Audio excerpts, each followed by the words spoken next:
तो आज का हमारा कम्युनिटी का टॉपिक है कम्युनिटी हेल्थ नर्सिंग। तो इसमें हम कम्युनिटी हेल्थ के बारे में देखेंगे एंड उसके गोल्स, ऑब्जेक्टिव्स एंड प्रिंसिपल्स क्या क्या होते हैं, ये सब इसके अंदर देखेंगे। तो सबसे पहले हम देखेंगे introduction. Community health nurse is based on the principles of general nursing. It place more attention to nursing services to community. तो जो कम्युनिटी हेल्थ नर्सिंग होती है तो वो जनरल नर्सिंग की तरह ही होती है, लेकिन इसमें हम कम्युनिटी के ऊपर ज़्यादा फोकस करते हैं एंड हमारा जो ज़्यादा कॉन्सेंट्रेशन होता है तो कम्युनिटी को सर्विस प्रोवाइड करना होता है। Definition of community health nursing: providing health services to patient and healthy people in community. तो कम्युनिटी के अंदर पेशेंट्स को एंड हेल्दी पीपल्स को केयर प्रोवाइड करना, इसे हम कहते हैं कम्युनिटी हेल्थ नर्सिंग। तो कम्युनिटी हेल्थ नर्सिंग के गोल्स एंड ऑब्जेक्टिव्स क्या क्या होते हैं? तो first is to increase the life expectancy, मतलब कम्युनिटी के अंदर हमें केयर प्रोवाइड करनी है एंड लोगों की लाइफ को बढ़ाने का काम करना है। Then to decrease the IMR and MMR, मतलब हमें infant mortality rate and maternal mortality rate को डिक्रीज करना है। Then to prevent disabilities, providing rehabilitation services, हमें डिसेबिलिटीज को प्रिवेंट करना है एंड उसके साथ साथ रिहेबिलिटेशन सर्विसेज भी प्रोवाइड करनी है।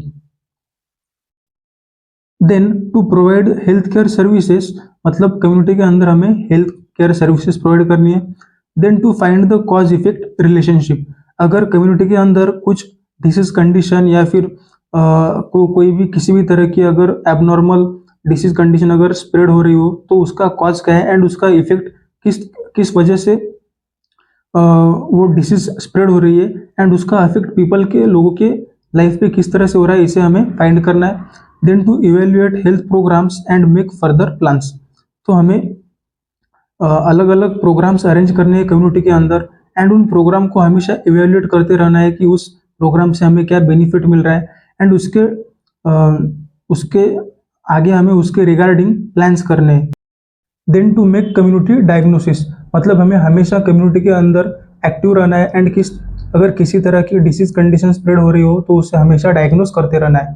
Then to access the need and priorities of vulnerable group, pregnant mother and children, तो हमें हमेशा pregnant mother, then childrens and जो भी इंडिविजुअल्स रहेंगे, पीपल रहेंगे कम्युनिटी के, तो उनकी नीड्स क्या क्या है, उनकी प्रायोरिटीज क्या है, उनके हिसाब से हमें उन्हें केयर प्रोवाइड करनी है।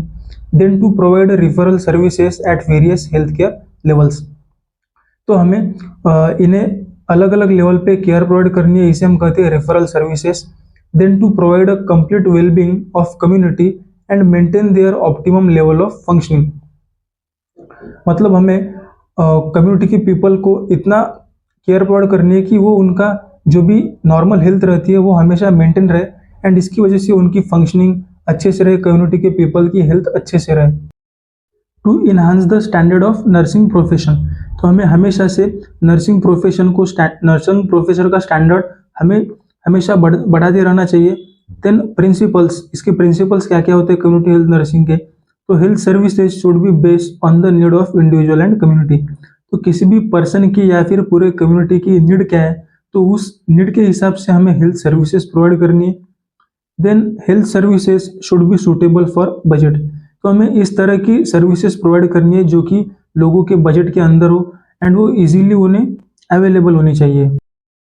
Family should be recognise as a unit and the health services should be provide to its members, तो हमें फैमिली को एक यूनिट की तरह देखना है एंड उसके हर मेंबर को हमें केयर प्रोवाइड करनी है।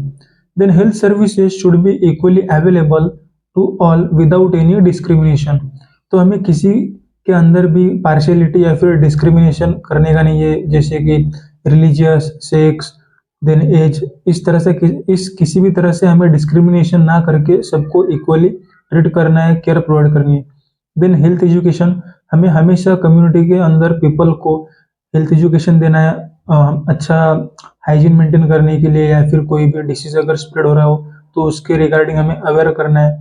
Then community health nurse should be provided continuously without any interruption, अगर हम किसी को केयर प्रोवाइड कर रहे हैं तो हमें उसमें कंटिन्यूटी रखनी है, हमें उस केयर को बीच में ही बंद नहीं करना है एंड हमने जो भी फॉलोअप रखा है पेशेंट के लिए तो उसे हमें रेगुलरली मेंटेन करना है। Then preparation and maintenance of records and reports, तो हम कम्युनिटी के अंदर क्या केयर प्रोवाइड करते हैं, तो इन सब चीज़ों को हमें डॉक्यूमेंट करना है, उसका रिकॉर्ड, उसके रिपोर्ट्स हमें मेंटेन करने हैं। Then supervisors of nurses and workers should be educated and skilled. तो कम्युनिटी के अंदर जो भी नर्सेस या फिर अदर वर्कर्स कम्युनिटी के अंदर केयर प्रोवाइड करेंगे, तो उनका जो भी सुपरवाइजर रहेगा वो एजुकेटेड होना चाहिए एंड स्किल्ड होना चाहिए। Then nurse should be alert and devoted to her duties. तो नर्स जब केयर प्रोवाइड करती है तो नर्स अलर्ट होनी चाहिए एंड उसने उसकी जो भी ड्यूटी है वो पूरी ईमानदारी से फेथफुली उसने कंप्लीट करनी चाहिए। Then effective team spirit is a must in the team working for community health. जब हम कम्युनिटी में हेल्थ प्रोवाइड करते हैं तो टीम स्पिरिट बहुत इंपॉर्टेंट फैक्टर होता है।